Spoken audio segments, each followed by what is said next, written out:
Before we start, make sure to like and subscribe, and don't forget to turn your post notifications so you don't miss any of our new videos.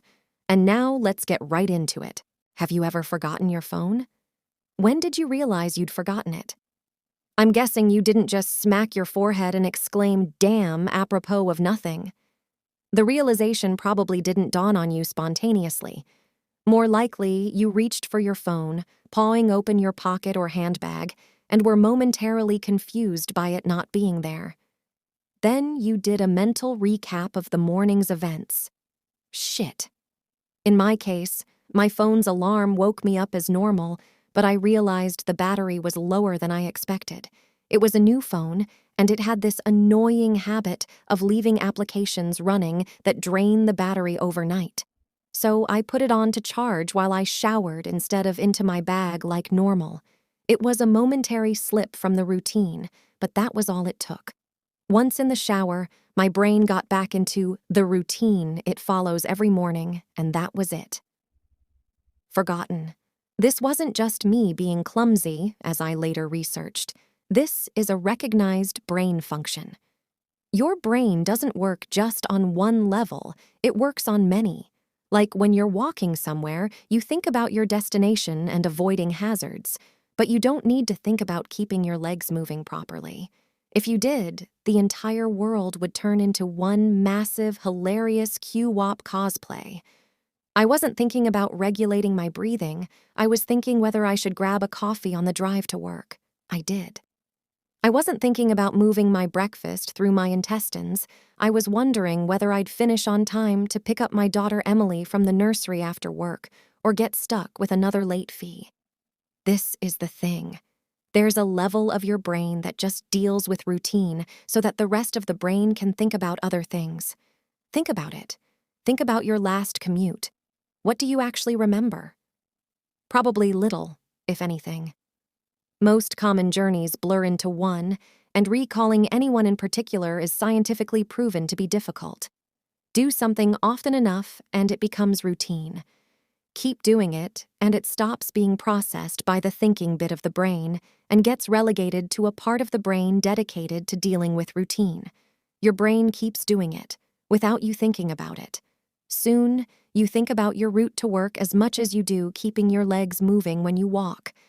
Most people call it autopilot, but there's danger there. If you have a break in your routine, your ability to remember and account for the break is only as good as your ability to stop your brain going into routine mode. My ability to remember my phone being on the counter is only as reliable as my ability to stop my brain entering morning routine mode, which would dictate that my phone is actually in my bag. But I didn't stop my brain entering routine mode. I got in the shower as normal. Routine started, exception forgotten, autopilot engaged. My brain was back in the routine. I showered, I shaved, the radio forecasted amazing weather, I gave Emily her breakfast and loaded her into the car. She was so adorable that morning. She complained about the bad sun in the morning blinding her, saying it stopped her having a little sleep on the way to nursery, and left. That was the routine. It didn't matter that my phone was on the counter, charging silently. My brain was in the routine, and in the routine my phone was in my bag. This is why I forgot my phone. Not clumsiness, not negligence. Nothing more my brain entering routine mode and overriding the exception. Autopilot engaged. I left for work. It's a swelteringly hot day already.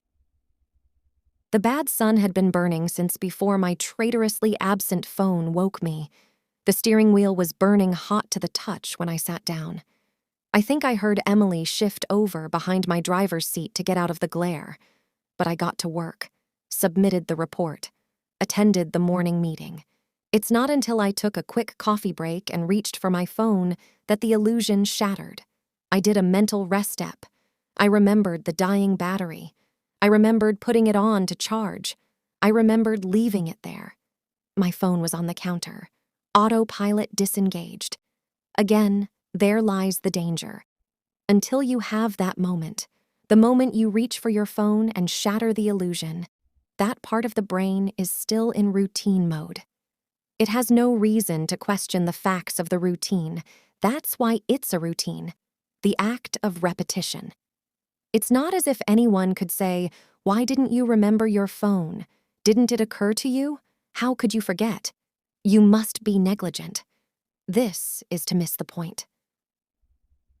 My brain was telling me the routine was completed as normal, despite the fact that it wasn't. It wasn't that I forgot my phone. According to my brain, according to the routine, my phone was in my bag. Why would I think to question it?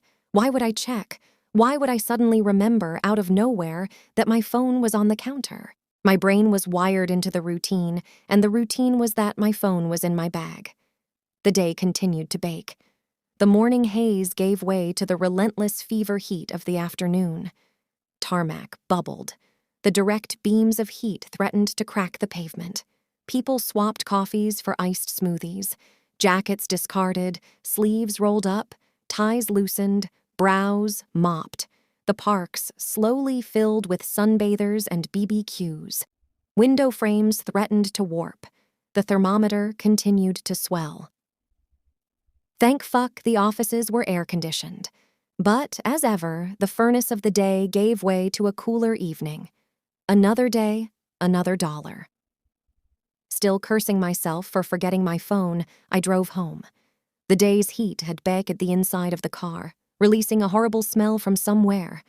When I arrived on the driveway, the stones crunching comfortingly under my tires, my wife greeted me at the door.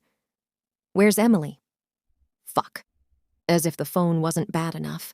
After everything, I'd left Emily at the fucking nursery after all. I immediately sped back to the nursery. I got to the door and started practicing my excuses, wondering vainly if I could charm my way out of a late fee. I saw a piece of paper stuck to the door. "Due to vandalism overnight, please use side door. Today only." Overnight? What? The door was fine this morning. I froze. My knees shook. Vandals. A change in the routine. My phone was on the counter. I hadn't been here this morning. My phone was on the counter. I'd driven past because I was drinking my coffee. I'd not dropped off Emily. My phone was on the counter. She'd moved her seat. I hadn't seen her in the mirror. She'd changed the routine. My phone was on the counter. She'd changed the routine, and I'd forgotten to drop her off. My phone was on the counter, 9 hours. That car, that baking sun. No air, no water, no power, no help. That heat. A steering wheel too hot to touch. That smell. I walked to the car door, numb, shock. I opened the door. My phone was on the counter and my daughter was dead, autopilot disengaged.